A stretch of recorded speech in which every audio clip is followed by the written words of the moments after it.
up, guys? What's up, guys? Robbie Stargel here, aka Mini Bear. Gonna show you a deck. There's an article on it that you guys should read up into, but I'm gonna just show you the actual list because videos are a little better to show. Fuck my hair, I need a haircut. Shut up. I know, right? The deck that I created and ran at YCS Philadelphia. I went 5-3, but you guys can read up on that in the history. Quickly just going to go over the main deck. It's a newer version. This is version 3. Version 4 is going to be coming out. Jason claimed it as Merchant Pot Zombies. I claimed it to be I just called it Skull Servant. And Roy, shut the fuck up. I'm going to go into it real quick. Most important card in the deck. 3 Magical Merchant. Mills the deck, wins the game. I mean, you can read up on it. The next card, Card Trooper. Mills the deck, draw a card, get an advantage. 2 Raikou, kill the Necro Valley that protrudes victory. Lila, she's a new addition to the deck from the YCS Philadelphia version. I forgot about her, honestly. She adds level 4, she adds kill, and she adds mill. Those are the milling cards of the deck, so we'll get into the more of the plant aggression versions. You got 3 quick draw, gets rid of a dead card, but again, you'll read up into it. 2 Dandy, adds tokens which could be synced with and could be in addition to win the game. 1 Lone Fire Blossom, I opted for 2. I don't run Titanial for anymore, and I see a common occurrence in the meta being people go Lone Fire, only to lose out to an effect failure, leaving the Lone Fire in attack position, because they're obviously retarded. A good player would always Lone Fire a Dandy token for Lone Fire in defense, and then Lone Fire off that Lone Fire. But again, a lot of people with plants are just, they get good hands or they make Shooting Star really fast. They don't ever figure out a deck with calculations as well. Next 2 cards are the Graveyard's plants, which will both be Spore and Glow Bulb. Glow Bulb helps for the mill and helps with little other tech that's in my plant synchro deck, not this deck, but it adds into the combos. You could also, Plague Spreader, so you can go Plague Spreader, stack Dandy, mill with Glow Bulb, so you'll be able to go Formula, Sync, and then whatever combos you have, you can just sync, and win the game really quick. Next is 3 Debris Dragons. I didn't go too in-depth with this over in the article, because the article exceeded 4,000 words almost, and our average articles are going to be about 1,000 to 2,000 because I don't want to write a book for everybody. But any questions about this, you guys could obviously ask. It's really self-explanatory with a lot of the combos. More of the aggression arm of the deck are 3 King of the Skull Servants and 2 Lady in Whites. The Lady in White is another debris target, and she has a 22 wall.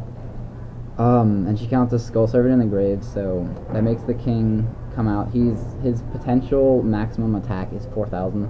So if you can bring him out to 4,000, and with Merchant milling the entire deck through, the game should be over pretty quick with a strong King or the rest of the combos. And he stalls. And she stalls, yeah. She's a wall.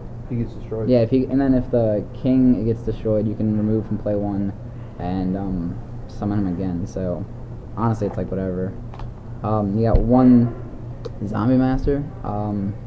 He again lets you pitch dead cards in hand that resolve in the grave, and combos out with, you could summon the King and swing, you can summon Plague Spreader and sync, you could summon anything else. You got 1 Mizuki. Mizuki again can bring back the Zombie Master, the Plague, or the King of the Skull Servant, or this last card, Beast of the Pharaoh. Again, another debris target, and since he's one of the only you can effect monsters that breaks the rules, he says on the card, when synchro summoned, you can blah blah blah.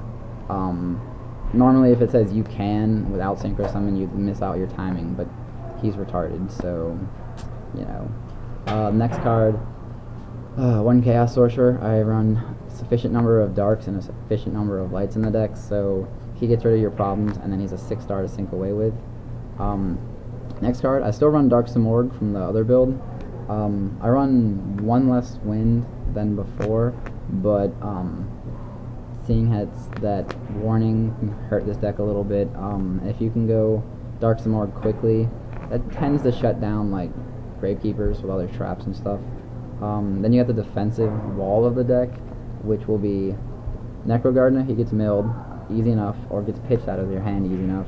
Gores, because if they knock you turn one and you have Gores and you're at an okay pace. The new card, Battle Fader, I want to fit 2 in here, but it's decent as is. And then Tragodia, which I have a plethora of levels starting from 1 to 7, so anything is stealable except for 8s and higher. And then the last defensive card is Effect Veiler. I find this card, A, it's a light, B, it's very, very protective when they go, like X-sabers, they go Bogart, you Effect Veiler, or against Zero, they go Stratos, you obviously would do that, or against Sams, they go, little Bogart guy. little Bogart? Yeah, little Bogart, or versus just Machina, because Machina's a retarded deck, or Debris, because then you can just go negate Debris, stop it. This card I actually got from a YouTube user who made my deck and changed it a lot. He ran 3 of this card, A&D Changer. I only personally would ever run 1. I like it a lot. It's a warrior, so I mean when you make Colossal he comes out bigger by default, but the combo he showed online that I liked was this combo. If you turn 1 open with these 3 cards, you go set the Merchant, pitch the A&D for quick draw, activate the A&D, and flip the Merchant. If they don't have the Effect Veiler, then they really can't stop the resolution of it. They can't warning the Merchant that way, which is really, really cool. So you can win really, really quick with that. And the last card, I still run one Fortune Lady Wind. She is still a magic trap removal, and she has synergy with Dark Simorg, and I did that play in the feature match where I went summon Fortune Lady Wind, pitch for quick draw, sink for Junk Destroyer, destroy another card. So it makes for stupid plays, and her level growing during the standby phase, if she can live that long or is not synced away, can make her a better synchro fodder. Finally, the spells for Merchant to acquire. Cold Wave card should be banned in my opinion, but that's something you guys don't really care about my opinion too much. But well, you shouldn't care about my opinion because you're listening to me. But next card, Trunade. Both these let me OTK you really, really easily if you don't main Gores and or Battle Fader. And the final 2 cards are 2 Pot of Avarice. I need to recycle quick draws and debris as quick as I can.